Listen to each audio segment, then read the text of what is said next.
Olá, sejam bem-vindos e muito bem-vindas ao programa Bahia da Gente. Nesse programa falamos com baianos que representam a Bahia na história, culinária, música, cultura, arte. São baianos que levam o nome da Bahia para todos os cantos do Brasil e para o mundo. E dessa vez a gente está fazendo uma edição bem especial, como você está vendo aqui, fora do estúdio, com vocês, diretamente aqui de Cachoeira, uma edição especial do programa Bahia da Gente. Vapor de Cachoeira,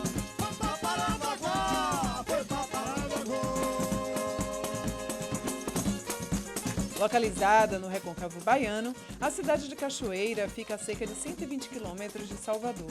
É literalmente cortada pelo Rio Paraguaçu, principal afluente da Baía de Todos os Santos. Foi também a principal cidade no primeiro confronto entre brasileiros e portugueses. Atualmente, junto com seu povo, se tornou referência de preservação de história e cultura. Bastante importante na luta pela independência do Brasil na Bahia, a cidade de Cachoeira se organizou antes, no dia 25 de junho de 1822, nessa resistência contra os portugueses. É uma data marcante e histórica aqui na cidade.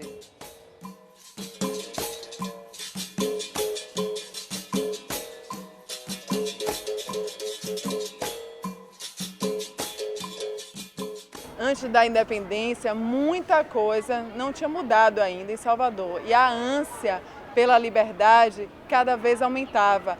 Muita gente fugida, a população fugida dos portugueses, vinham muito para o Recôncavo, Cal?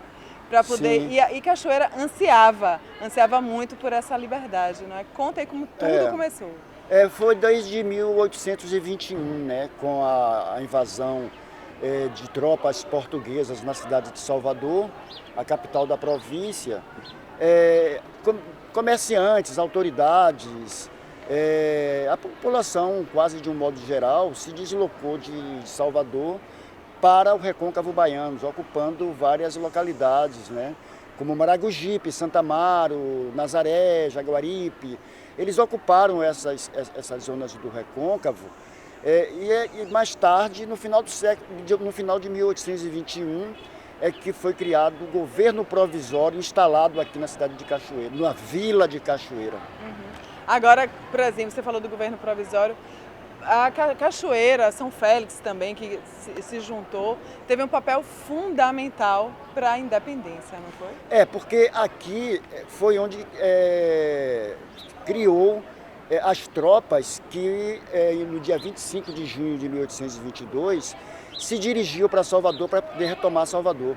Então, aqui em Cachoeira e São Félix, foi o ponto onde se concentraram as tropas vindas de várias localidades do Recôncavo, inclusive de Minas Gerais, Recife e Rio de Janeiro, e também foi o momento em que, aqui na Câmara de Vereadores, os vereadores, com a anuência da população que estava aqui na praça, observando, participando das reuniões e das sessões aqui na Câmara sobre essa questão, anunciou que o Brasil, naquele momento, ou a Bahia, naquele momento, estava liberta de Portugal. Isso foi no dia 25 de junho de 1822.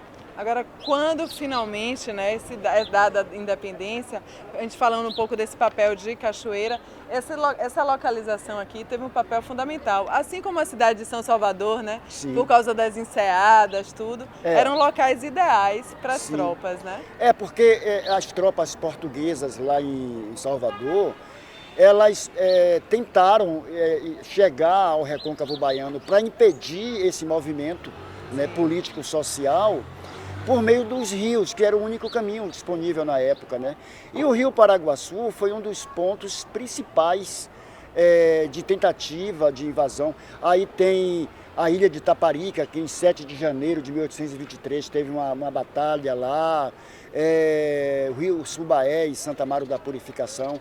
Houve essas várias coisas, tanto que os engenhos de açúcar, né, banhadas pelos rios, eles estavam armados com canhões, e esses canhões, alguns ainda se encontram nesses engenhos, e tem alguns aqui em Cachoeira que compõem movimentos cívicos da cidade, né? É importante sempre frisar a importância, desse todo o Recôncavo, essa mobilização social e grandes personagens de Cachoeira como mulheres, que são às vezes muito pouco mencionadas e passaram a ser. Maria Quitéria, né? E outras, né? Não só o Recôncavo Baiano, mas também o Sertão. O Sertão teve um papel fundamental nessas lutas de resistência, né? E o papel da mulher, Maria Quitéria, depois Joana Angélica, logo no início, né? A abadesa, né? A Soro, e a participação das mulheres de Salbara, que elas eram as cozinheiras, eram as enfermeiras, e também, eventualmente, ela relaxava os soldados, elas tinham papel de, enfim. Mas a mulher, ela teve um papel fundamental dentro dessa coisa, ela acompanhou todo momento, e uma sociedade em que se privilegia a figura masculina, ela fica um pouco esquecida ou colocada de lado, dando um papel menos relevante nesse processo, mas a mulher foi importante. Inclusive Maria Quitéria é daqui, né? Maria Quitéria era de Feira de Santana, né? De Olhos d'Água. Mas nessa época essa localidade pertencia a Cachoeira, era tributária de Cachoeira e fazia parte do território de Cachoeira. Pois é, para a gente finalizar esse pequeno trecho, porque a história de Cachoeira se infunde muito com a história do Brasil, tem uma grande importância da independência, né, do Brasil na Bahia. Então a gente, para finalizar, Cachoeira se tornou um patrimônio nacional, é toda tombada, e historicamente se tornou uma cidade bastante preservada, né? Cachoeira ela ficou fora do processo de industrialização da Bahia, que ocorreu a partir de 1930, com a descoberta do petróleo, e 1950, com a criação da refinaria Landulfo Alves.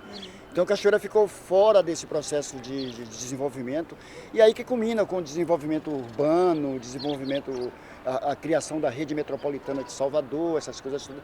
Cachoeira ficou fora disso, a população empobrecida buscou os centros maiores para trabalho, estudo, essas coisas, e a população pobre permaneceu aqui, preservando uma coisa que se ela tivesse fosse incluída nesse processo de industrialização, aconteceria o que aconteceu com Santa Amaro da Purificação, que perdeu a sua identidade e a sua paisagem urbana, né? O seu conjunto urbano neoclássico, clássico, né, que Cachoeira preserva. Ainda bem. Já que você trouxe para o dia atual, para a gente falar aqui um pouco, grande produtora de licor, o famoso licor de Cachoeira, um centro do cinema, não é? Sim. E rolos de charuto, né? Cachoeira, ela fazia parte. Cachoeira tem dois setores assim da economia muito importantes, né? Aqui foi uma zona produtora do produto mais importante da economia baiana, colonial, que foi o açúcar. E na porção oeste e norte, desenvolveu o segundo produto mais importante da economia colonial baiana, que foi o tabaco. Então, Cachoeira é açúcar, cachaça e licor. E Cachoeira é o tabaco, né, plantado, e existe até hoje mulheres especializadas em confecções de charutos de alta qualidade. Aqueles que Freud fumava e Churchill, lá na Inglaterra, fumava naquele período lá que eles viveram. Uma cidade rica em história, música, cultura, tabaco, licor, cachaça, maravilha. E arte, né? E muita arte. Então Cachoeira é um centro nevrálgico, né? Muitos terreiros aqui. Muito terreiro de Candomblé. A afro-religiosidade é muito intensa, né? Então Cachoeira ela é a referência do Recôncavo Baiano de preservação dessas culturas, né? Tanto ameríndia quanto africana e também europeia. Então a gente vai conhecer já um pouco mais dessas culturas de Cachoeira. Obrigada, viu, Cal? As ordens. Obrigada a você. visitar, passear pelas ruas seculares da cidade de Cachoeira é ter certeza que você vai conhecer a identidade de uma história nacional em cada canto que você for. Tem toda a construção da nacionalidade brasileira.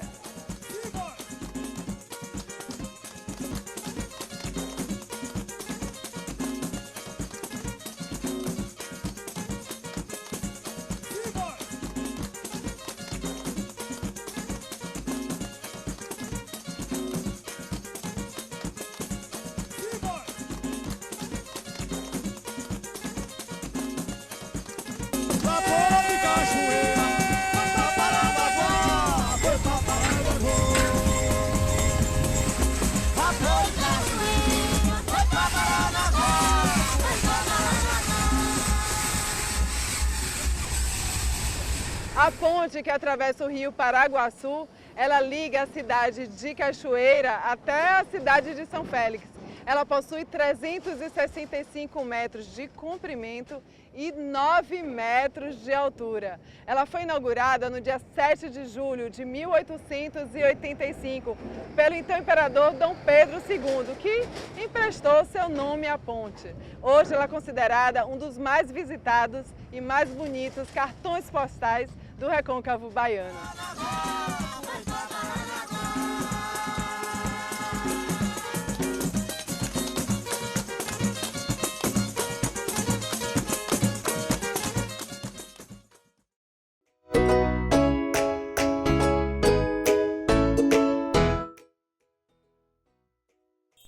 Quando você passar pela antiga estação ferroviária, logo ao lado, você vai ver o Museu do Cinema Baiano, criado pelo guardião da memória do cinema baiano, o cineasta Roque Araújo. E tenha certeza, como um bom guardião, ele vai estar lá e te receber com muita atenção e muitas histórias. E foi assim que ele recebeu a nossa equipe. Quando você resolver visitar a Cachoeira, tenha certeza que você vai ouvir falar e vai conhecer, ou já escutou, sobre o Roque Araújo, uma lenda do cinema baiano. Ele nasceu em Itapajipe, exatamente de frente para o cinema, né, Roque? É. Jamais poderia imaginar que isso ia pertencer à sua vida? Uma coisa engraçada na minha vida é que eu, desde garoto, ia sempre para o cinema. Na Bahia eu tinha 2 cinemas que tinha geral. Um era o cinema Itapajipe e o outro era o cinema Jandaia. E eu gostava daqueles seriados, Os Três Mosqueteiros, com Erofrim, Douglas, aquelas coisas, os Bang Bang, a Charrete, né? E aconteceu que sempre eu ia ver aqueles filmes de espada, Os Três Mosqueteiros. A gente tinha todo domingo isso. Então o cinema que passava seriado era o Jandaia, o cinema Pax. Então eu sempre saía de Itapajipe e vinha para cá. E aconteceu uma coisa muito engraçada. A minha entrada para o cinema foi de uma forma, eu fui pegado para o cinema. Porque em 55 houve uma mudança total no Brasil, principalmente na Bahia, sobre a eletricidade. A gente não existia eletricidade praticamente, tinha gerador. A Bahia funcionava com gerador, então meia-noite desligava toda a luz da rua. E em 54 começou Paulo Afonso. E a febre que hoje é internet, naquela época era eletricidade. E aí o Senai, ali no Dendezeiro, abriu o curso de elétrico-mecânico e eletrotécnico. E eu aí entrei, me matriculei. Meu pai, meu filho, para que você vai para esse curso? Não, eu vou fazer um curso de eletricidade. Mas eletricidade é um negócio perigoso, não tem problema. E aí fiz o curso, me formei em eletrotécnico. Aconteceu que o próprio Senai conseguiu um estágio para mim na Secretaria de Viação e Obras Públicas do Estado da Bahia. Na época, o governador Antônio Balbino e o secretário de Viação era Josafá Carlos Borges. E eu fui fazer o estágio, com 3 meses eu assumi a chefia. Eu apenas fui fazer um estágio, com 3 meses eu assumi a chefia do setor elétrico da Civop. E o Antônio Balbino fechou um convênio com a construtora Norberto Odebrecht, a construtora Norberto Odebrecht estava começando, fechou um convênio para a construção do TCA. E eu fui designado a colocar o primeiro ponto de luz para a construtora Norberto Odebrecht botar os barracão para a construção da obra. E fiquei lá como encarregado no setor elétrico pelo Estado. E começou a obra, etc. tal, durante a construção, o Roberto Pires, ele morava 3 casas depois de onde estava sendo construído o Teatro Castro Alves, ali no começo do Garcia. Foi fazer o primeiro longa baiano, Redenção, e queria filmar nos barracão onde estava a construtora, que é em frente onde tem a concha acústica, ali em cima onde tem aquela torre, ali era que estavam os barracão da obra. E o secretário de Josafá Carlos Borges só cedeu o espaço para eles filmar se o eletricista responsável pudesse acompanhar. Aí o Roberto Pires foi lá no teatro falar comigo, né, se eu poderia acompanhar durante a filmagem e tal, que o secretário só liberava se eu pudesse acompanhar. Eu disse, não tem problema não, tudo bem. Eu acompanhei a filmagem, alguma coisa eu ajudei. Quando terminou, ele me deu uma gratificação que era maior do que meu salário como chefe. Eu disse, fazer cinema é bom, estou até hoje. Que maravilha. Foi assim que eu comecei. São mais de 60 anos. Então. E aí, isso foi em 58, no começo de 58. E aí, eu fiquei, daqui a pouco ele começou a obra, até terminou, houve um incêndio, não atingiu o palco, ele foi fazer o segundo filme, A Grande Feira, e já me convidou para eu ser o eletricista do filme. Aí eu já fui, não como dar um suporte, fui já encarregado em iluminar o filme A Grande Feira. E aí fiz A Grande Feira, em seguida o Glaube foi fazer Barra Vento, que não era Glaube, era Luiz Paulino dos Santos. E aí Luiz Paulino, depois de 18 dias da gente estar filmando em buraquinho, e se desentendeu com o produtor, que ele queria uma atriz, queria a Sônia de Paula no papel, e o Rex Sinder queria uma outra. Ele disse, não, vou continuar com o filme. Parou, e aí o Rex chamou o Glauber e disse, olha, o cara é teu amigo, não quer continuar, você assuma. Aí Glauber assumiu o Barra Vento, modificou um pouco o roteiro, alguma coisa, mas só as primeiras cenas... Esse início foi a sua relação com o Glauber Rocha, né? Com o Glauber. Que isso durou, aí foi o início de uma grande amizade, uma relação profissional. De quanto tempo? Com o Glauber, de 59 a 22 de agosto de 81, quando ele nos deixou. Uma relação muito forte. Ele estava me dizendo alguns exemplos de um cheque, por exemplo. Como era que o Glauber Com o fazia? Glauber, eu comecei com Barra Vento, fiz Deus e Diabo, e todos os filmes dele, os filmes que ele produziu, além dele dirigir, ele produziu, como produziu para Walter Lima Júnior, o Menino de Engenho, eu fui para Paraíba fazer, fez Brasil ano 2000, de Walter Lima, com a irmã dele, que ele gostava muito, a Nessi, fez Brasil ano 2000, isso foi produção de Glauber, independente disso. E aí ele fez todos os outros filmes, Terra em Trânsito, Dragão da Maldade, Cabeças Cortadas, Leão de Sete Cabeças, Claro, e, por último, A Idade da Terra. Ainda teve um filme curta, que foi Amazonas, Sarney, né, Maranhão 66, para depois desse ele fazer em seguida Terra em Trânsito. Porque tinha havido uma passeata em São Paulo, ele participou e foi preso, né, no meio dos estudantes. E aí depois soltaram ele foi para a Amazonas, fez Amazonas. Voltou, fizemos São Luís, depois ele fez Terra em Trânsito, filmou Terra em Trânsito como fosse num outro país, Eldorado, mas não era Eldorado, era o Brasil. Ele mostrava o que estava acontecendo no Brasil via um outro país. E esse acervo aqui? E por que Cachoeira? Como é que tudo começou para Cachoeira? Bem, por que Cachoeira? É uma coisa muito interessante. Eu sou subgerente da DIMAS, Diretoria Audiovisual da Secretaria de Cultura, e a gente tem todo ano o Festival de 5 Minutos. Estamos parados há 2 anos por causa da pandemia, mas a gente fazia sempre o Festival de 5 Minutos. E sempre em Salvador. Aí resolvemos fazer em 4 cidades diferentes. A gente fizemos 8 dias do festival em Paulo Afonso, fizemos 8 dias em Vitória da Conquista e 8 dias em Cachoeira. O que ficou acertado é que quando eu fosse abrir o festival em Cachoeira, inauguraria o Museu do Cinema aqui. Isso ficou combinado com o secretário de Cultura, etc. Ele mandou buscar os equipamentos em Salvador.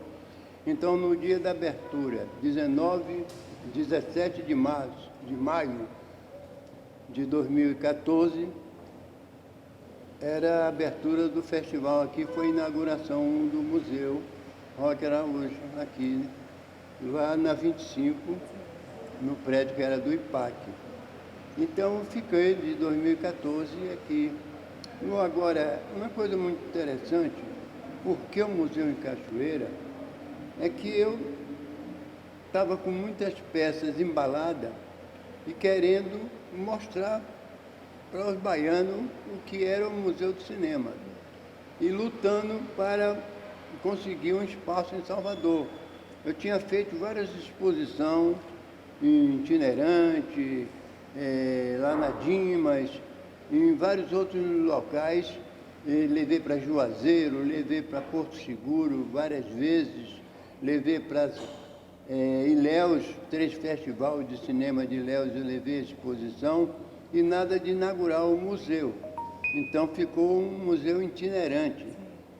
E nesse momento que surgiu essa oportunidade, o secretário de Cultura me garantiu de conseguir um prédio para eu montar um museu efetivo aqui em Cachoeira, eu topei. E aí inauguramos, ficamos aqui. A prefeitura ficou de dar o suporte para o funcionamento do museu. Eu exigi 2 funcionários e material de limpeza, essas coisas, manutenção. E estava acontecendo, só que foi no governo de Carlos. E terminou os 3 anos dele, o 4, ele saiu, o outro prefeito tinha que renovar o contrato com o IPAC do prédio, não renovou. E eu continuei sem o contrato. Isso terminou sendo uma relação. E hoje, atualmente, o Museu do Cinema se tornou um ponto turístico, um ponto histórico muito grande aqui, né? Aí o que aconteceu, que passou e terminou, o IPAC pediu o espaço porque tinha uma deputada, Fabíola Mussum, tinha arrumado uma verba para Casa do Samba e o Memorial da Ajuda, com o endereço onde eu estava. Aí o IPAC me pediu, aí eu fiquei sem espaço. A prefeita que tinha assumido me conseguiu, me chamou aqui, disse que dava todo o suporte, e aí mandou escolher uma casa para alugar, para botar um museu. Eu ia para onde foi a Prosas e Palavras do Gildardo, não. E nisso aí o Infam liberou aqui a estação. Começou a obra, tinha liberado, e ela me cedeu. Eu achei aqui legal. O museu aqui em Cachoeira, ele já ultrapassou 180 mil visitas. Sério? Nesses anos, 9 anos que nós estamos aqui em Cachoeira. Quer dizer, é o único museu que você encontra ele funcionando sábado e domingo. Eu normalmente venho para aqui sempre fim de semana Tem uns 3 meses que eu não venho, porque eu estava viajando. Ele estava fechado, só funcionando de segunda a sexta na parte da tarde. Porque a funcionária que trabalha pela manhã está com problema de saúde, fazendo os exames, ela estava com problema de diabetes. Só a partir do dia 15 do mês que vem que ele volta a funcionar de manhã e de tarde. Então, é um museu que você abre de domingo a domingo, né? E quem que vier aqui, gente, com certeza vai poder conversar com essa lenda do cinema baiano. Roque, a gente pode dar um passeio aqui e a gente vai destacar, inclusive, que são mais de 4.000 exemplares. Você tem um acervo? Aqui em Cachoeira, sim, eu tenho 2.900 peças. Certo. Não está toda exposta, tem muitas embaladas, guardadas. Essas mais. caixas que você vê aí são equipamento, ali dentro na despensa tem bastante. E tem numa outra parte aqui numa escola guardado bastante equipamento ainda. Você, Roque, tem noção que você Tenho. se tornou uma lenda. E como é que eu queria que você se autodescrevesse, só para a gente finalizar aqui por causa do tempo, a responsabilidade que você tem por ter se tornado essa lenda do cinema baiano e criado esse link com essa cultura, essa história de Cachoeira. Por tudo que eu fiz, eu não tenho arrependimento, porque eu fui reconhecido vivo, né? Porque é chato você só ganhar um reconhecimento depois que morre. Eu ganhei vida. Não sei, pode ter outro técnico de cinema que tenha conseguido 3 títulos honoris causa. Eu consegui 3, tem 2 aqui e outro em casa. Então, eu faço com amor. Tudo que eu faço, se eu pego a câmera para fotografar, faço a fotografia com amor. Se eu pego um filme para dirigir, eu dirijo com todo amor e carinho. Dentro do cinema, eu digo para todos os meus colegas, não dá para fazer isso. No cinema não pode usar essa palavra. Isso não dá para fazer. A gente tem que arrumar jeito de realizar aquilo. Por isso que o cinema é a 7ª arte. Sem dúvida alguma, a cidade de Cachoeira é singular para a Bahia e a cada ano ganha mais visibilidade nos roteiros turísticos do Brasil. O ano todo, viu? A Festa da Independência, a Festa da Nossa Senhora da Boa Morte, a Flica, que é a Festa Literária Internacional de Cachoeira, que tem o maior sucesso no mundo todo. Traz atrações culturais, literárias, históricas de todo o recôncavo baiano do Brasil para o mundo, entre muitas outras. E esses personagens que batemos um papo aqui fazem parte da nossa Bahia, da nossa história e levam o nome de nosso estado para o mundo.